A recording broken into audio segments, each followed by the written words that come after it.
and welcome to the Differences You show. I just heard a chicken or a rooster or something. what a We get great, up early here. what a great way to welcome the audience to the show. This is Ryan, and interesting thing is I really don't even know you, Ryan. So we're kind of meeting basically for the first time, minus whatever online chats we've had. And the difference is you podcast where you're probably watching this on YouTube. So I call it a podcast, but really it's just content that I don't have another name for. Um, Ryan is I don't know, are you self identified or you've been diagnosed with autism? Yeah, I've been diagnosed. Okay. Ever since I was 8 years old, I've been in and out of Okay. pediatricians. So Okay, so you're what, like 15 now? So it's been a good 7 years. No, I'm kidding. How how old are you? I'm 28. Okay, 28. So it's been a while. Yeah. So I offered today we offer two different perspectives.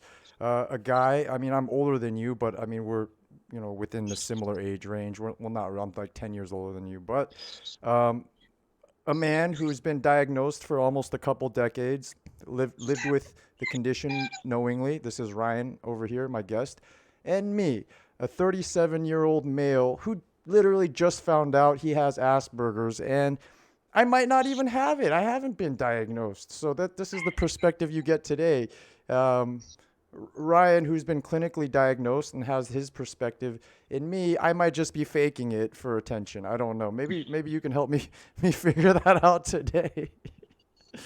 Yeah, man. That's where I'm at. That's where I'm at. I mean, like I have no other way. Obviously, I don't have the resources. Look, if money was just fucking coming out of my ass, I would be like, all right, here's money, doctor. What do you got? All right, you're right. You don't think I have it? All right, the next guy, you don't think I have it? All right, next guy. All right, I got three no's. I probably don't have it, right? But lack of resources. So what is a guy like me to do? So I guess we could start with what makes you think you'd qualify for being on the autistic spectrum? I mean, best question you could ask, right? I don't even know where to start. I mean, are you the? I like to try to communicate via how the other person communicates because that's something I've found, through my life. It works better. Like, do you want just the straight answer, or do you want me to kind of give all the Yeah, man. details behind my? Just let me have it, man. I'll just let you have it. Well, I recently it just opening up to somebody online, just kind of like talking, free talking. They were like they were listening, and then the person goes, you might be autistic, not in a insulting way, because as I've realized, calling someone autistic, that's kind of like an insult in a way, because it's kind of like saying, oh, you're weird or you're acting strange, right? So it's like something that you don't throw around lightly. This person was genuinely saying, based on what you say and some experience in your life, you might be autistic. And me, being the open minded person that I am, I did not receive it in a negative way, nor were they trying to say it in a negative way. I went and I'm like, oh, okay.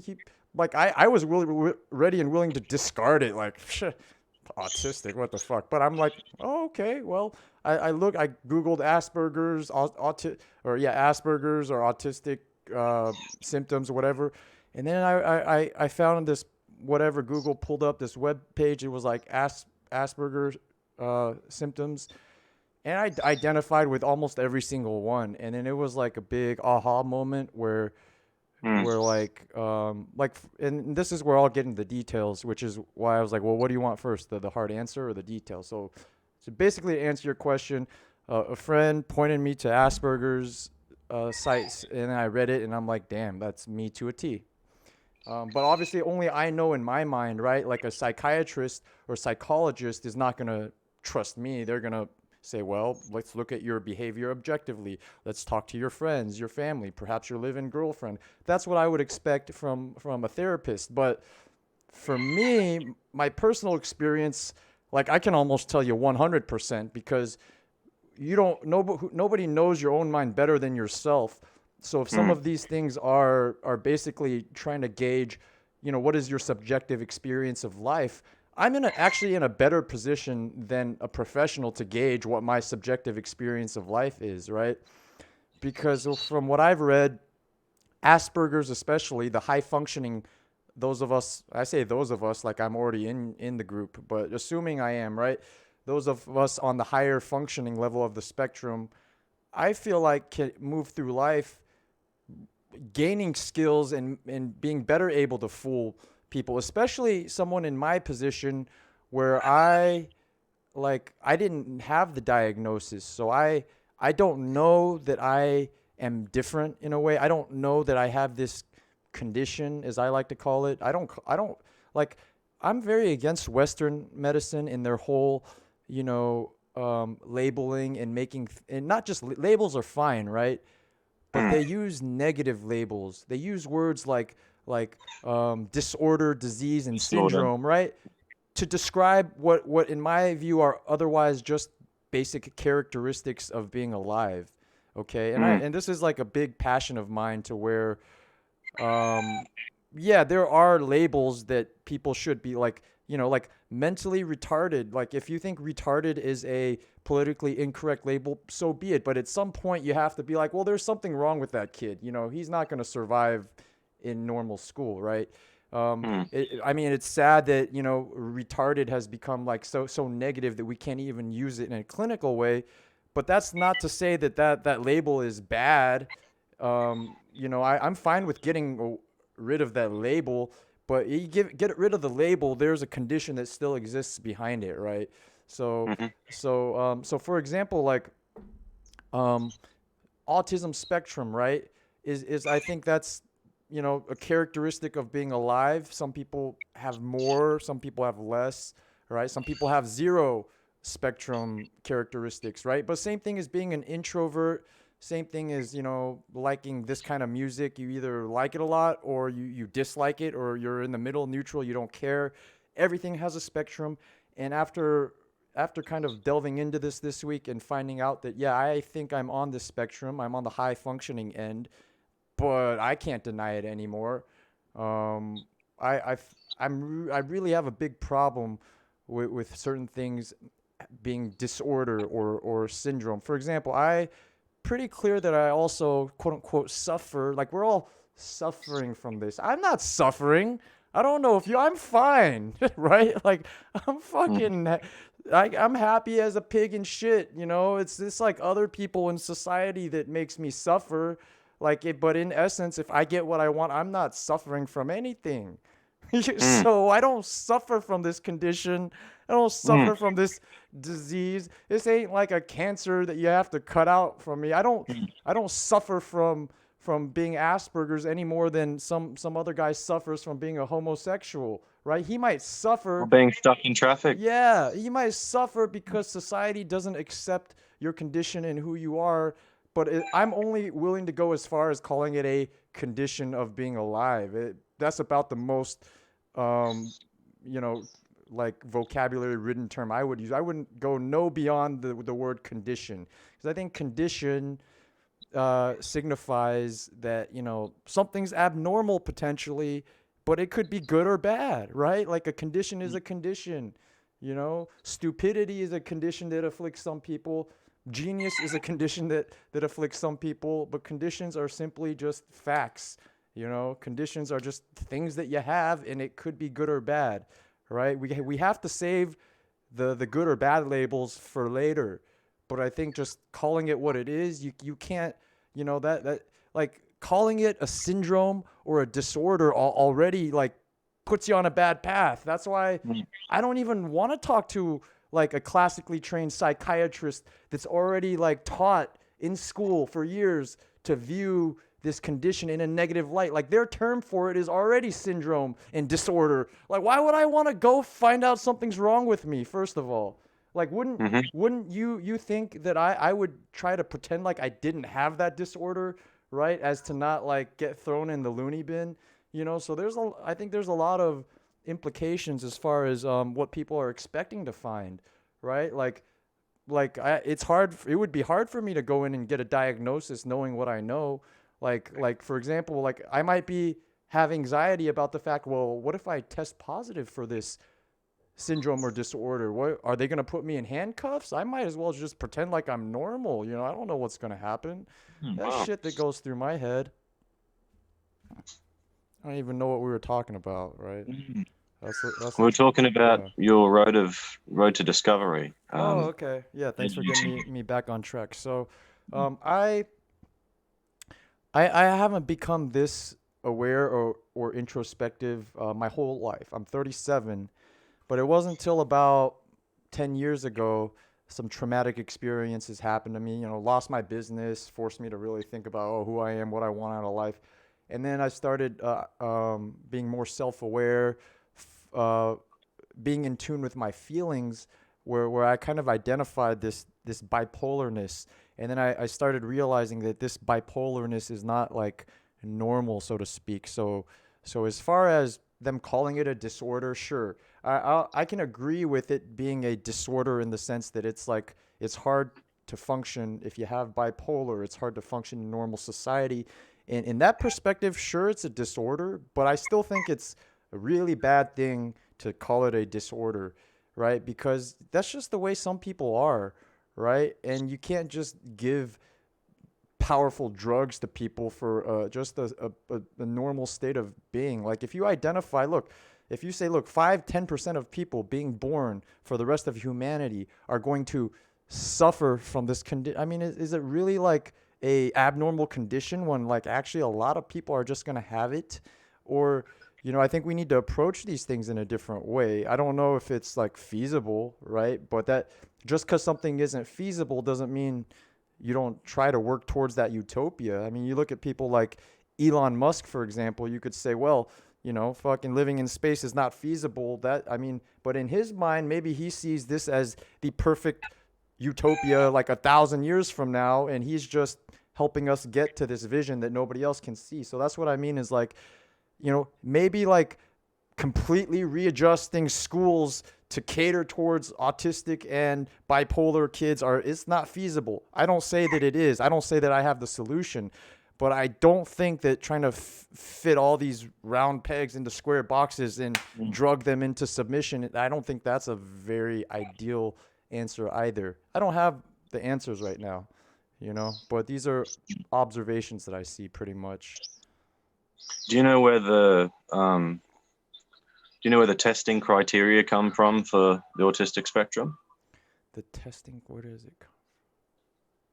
I don't actually. I don't. I mean, yeah, I wouldn't know where to start answering that. So I Um, guess no, I do not.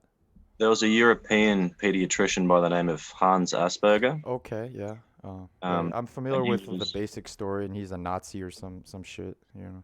so he was a German scientist before the war, but he was he was sort of working through behavioral issues with children. They'd get sent away to these camps Mm-hmm. to sort of reform them. Yep. And he started noticing behavioral patterns, if you will, in Mm-hmm. the children. Okay. And he started to think that there was some sort of link there between these behavioral, I don't want to use the word issues, but, Yeah, yeah, you know, yeah. Of course.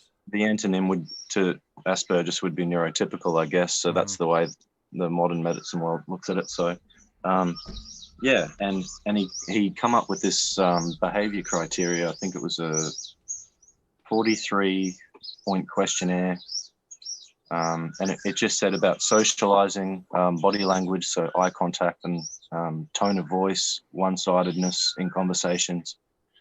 And he come back with,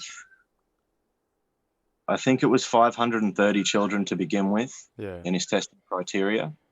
And then that sort of broadened, and then word spread throughout Europe. And then by the time it got here to Australia, a guy Mm-hmm. by the name of Tony Atwood in the early 90s picked it up, because here in Australia, we didn't know anything about Mm-hmm. the autistic spectrum until the early 90s. And I was born in 92, so Mm. I would have come along just as, what is it?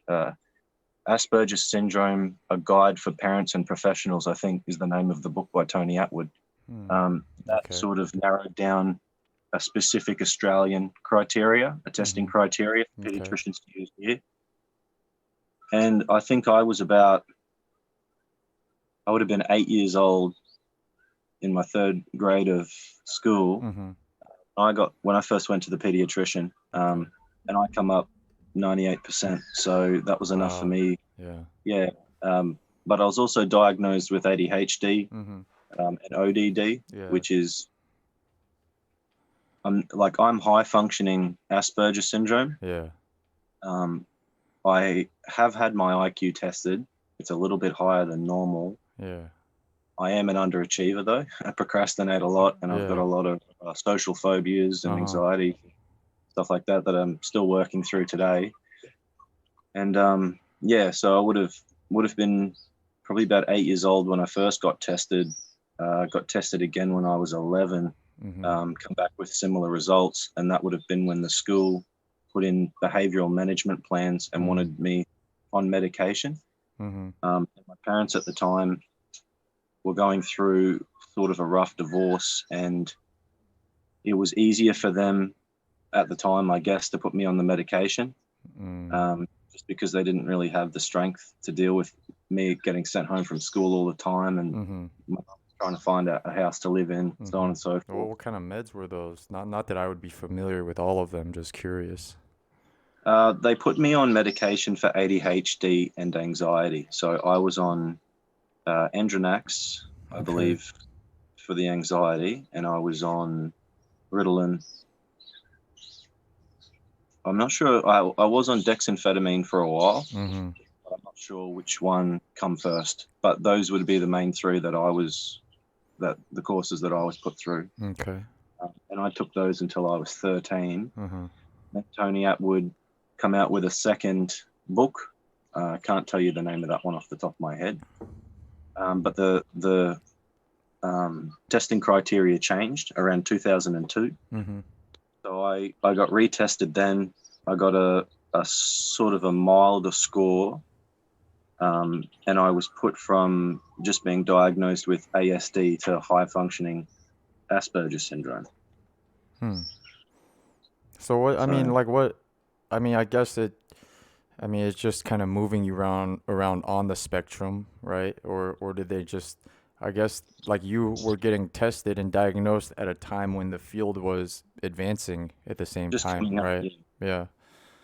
So I mean, what's your history with the medication in terms of like you stopped it since 13 or Yeah.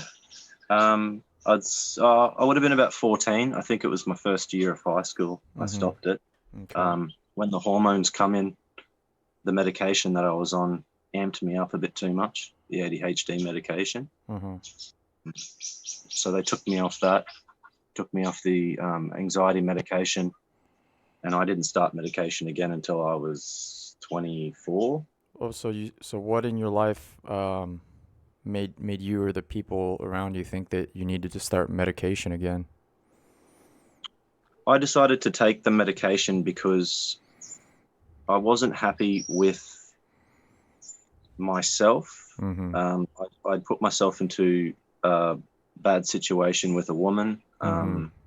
I'd just gone down the path that I thought was laid out for me Mm-hmm. by parents. Yeah. So I just went down that path with school and went to uni and done my degree. So and now I just wanted to have a change, I guess.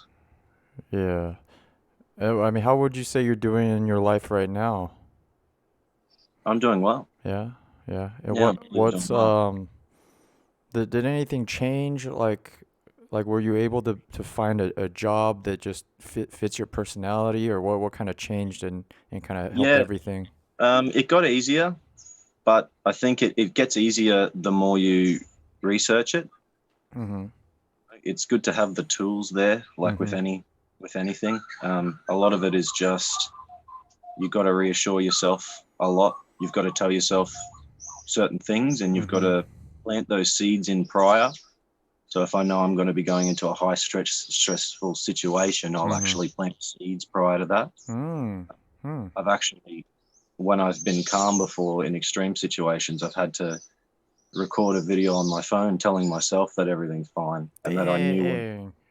what it was going to be like going into it, because that all just gets forgotten sometimes when you get overwhelmed. I mean, So you learn little yeah, things. yeah. These sound like just like I don't know, maybe because I do suffer from this condition, right?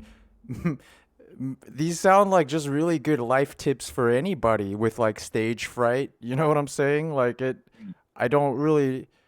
I mean, like this is great because this sounds like these kind of things would be helpful for me. Like, um, I'm just gonna throw something out right here. I am guessing that anybody that would be watching this at a later date, which let's be honest, would be very few people, first of all. But You never know. a good thing you get my joke. But I'm guessing that whoever's watching this, right, would have like zero inclination to be like either of these guys suffer from anything, Other, you know, maybe something's wrong with this Asian guy. He's not wearing a shirt, but right? Well, like, or or this guy's got birds chirping around. Like, what kind of illegal operation is he raising like Yeah. illegal exotic birds in his garage or something? But other than Look at all that, those chickens. chickens, right? Even worse. Why are you? No, I'm kidding. Tell me about the chickens. That's what I'm interested in. Oh, my dad breeds them, and Mm, he does old English game show birds. He goes yeah. around to the shows in different towns, and he's been winning champion bird for the last 37 years in all of his bloodlines. I would lead with that if I was making a dating profile. I mean, that'll get you some dates, man. Like, ain't nobody else. I mean, I don't know if that's common in Australia. Not, I live in Los Angeles. I don't know anyone that raises chickens over here. Right. Whoa, there's one of them. What were we talking about? Yeah. So what kind of tell me about your jobs and stuff, man, because I've personally had like 11 jobs in the last 10 years. Holding down jobs is actually like it's more accurate to say I'm a professional job getter. I'll just lose them and get them as like that's my job. So what about you? Oh, my first job was putting shopping trolleys back in the bays at my local supermarket. I had that Yeah, job when I was. that sounds kind of fun to me actually. Like you have one task, right? Yeah, Like it was right. I worked there for 2 months only, yeah, saved up enough money to buy a brand new BMX bike, nice. and it got stolen the next time I rode to work. So, Oh quit. shit. So fuck this. So, but yeah, Why no. why is that funny? I shouldn't be laughing. It's like but it's kind of funny though for some reason. Well, I listened to my mum. I had just enough money to buy this bike I wanted, and either a helmet or a bike lock. And my mum was with me, and she's just in my ear telling me, get the helmet, because over here it's a $75 fine. I couldn't afford that on $250, $300 a week. So Dang. I So got you the got helmet, and my bike got stolen. So I walked home with my helmet. so all I hear is that it's your mom's fault that your bike got stolen. That's what I'm hearing. Hey, man, lesson I'm learned. kidding. Okay, so after okay, while we're there, man, because interesting that you've had that job because recently it's been on my mind, right? That I haven't always. I'm gonna admit to something, all right? If we post this public admission time, all right? It's not easily. You don't. Well, I'm already telling the whole world I have Aspergers, so Anyways, I admit I have not always put the shopping cart back where it's supposed to go. Okay, I am sorry that I used to be that guy. Fuck it. There's some guy like you. That's your job. Fuck it. But recent, that and I admit to that because I was ignorant, not because like inherently like I'm an asshole and I want to make people like you work harder, right? It just I didn't when I was more immature, it just these things didn't even occur to me earlier in my life. And recently, in an effort to become just a better person or align myself with who I want to be, like I start thinking about these things, right? Like, well, there's some poor man that has to go do that, and if all of us just was a little bit more considerate, right? Obviously, that is his job. That was your job. That is your job, and you shouldn't complain. That's just what you have to do, right? But for me, and I've read some things online on Reddit, and one had said that you look at the shopping cart, they call it a phenomenon, and I kind of agree, right? They use this example to say why certain modes of government will not work, right? Like If you rely on people to do what's right with no form of incentive to comply or not comply, people are just going to leave the shopping cart like I used to, right? There's some models like Aldi that charges you for it, and then so you pay a quarter, and then when you return the cart, you get your quarter back, which just that small little incentive. What happens? The entire parking lot is clear, and they don't need someone like you because they've built it into the incentive system. So I've really given this some good hard thought, and I've looked at it, and I agree. There's some modes of government that sound good in theory, right? But when you actually leave the common people to govern themselves on their own, right? And you expect them to do the good or the right thing. In this case, the good or the right thing is to return your own fucking shopping cart, right? But people can't even do that, right? Unless they're incentivized somehow to return the cart.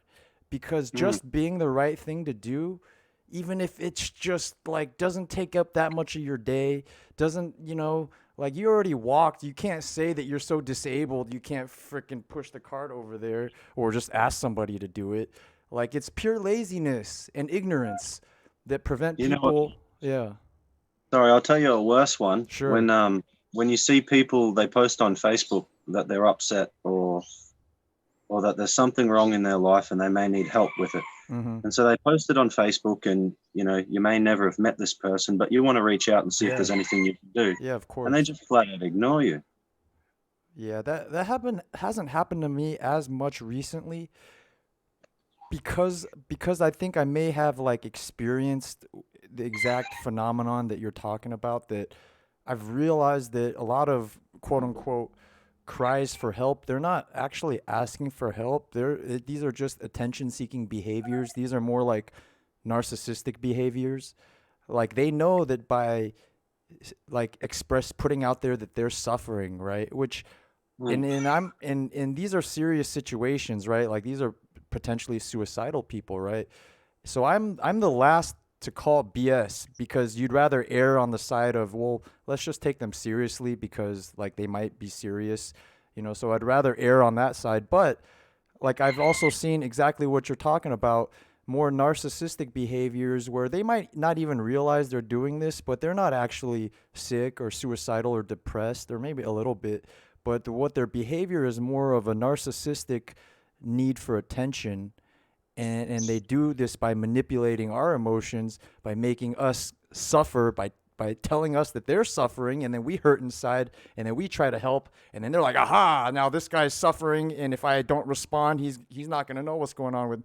I mean, all this might be more evidence that that I am on the spectrum, because people say overthinking is a quality of our condition, I would say. But for me, it's like you have to understand, for me, I'm just being normal. For me, this is normal thinking. Other people are like, well, you're overthinking things. And I'm like, what do you want me to do? Like stop my mind from like I'm supposed to think to a certain point, and then all of a sudden I just stop thinking. Oh, I think your screen disappeared from my view. Are you still there? I lost you, but it's okay. I'll wait for you to come back. Yeah, your video is not showing, but it's okay. I'll just I yeah.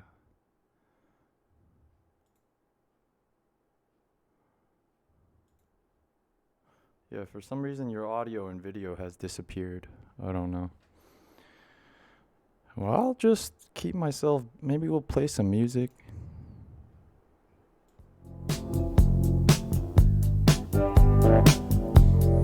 And we'll wait for Ryan to come back, if he ever comes back. Or we could just call it a show. I mean,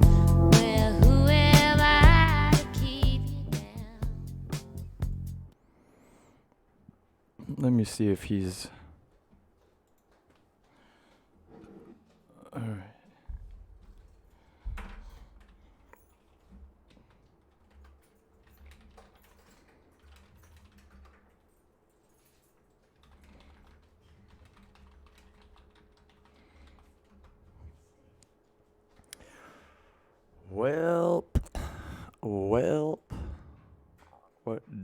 do?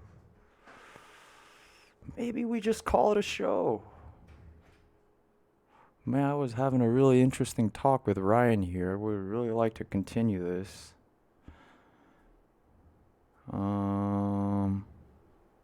We just call it a show? Fuck it!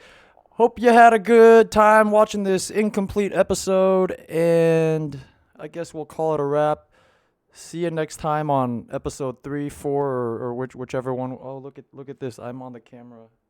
Oh, is that weird? Is that weird? All kinds of shit going on. What is going on? This should be just the schizophrenic podcast. All right, we'll see you guys later. Peace.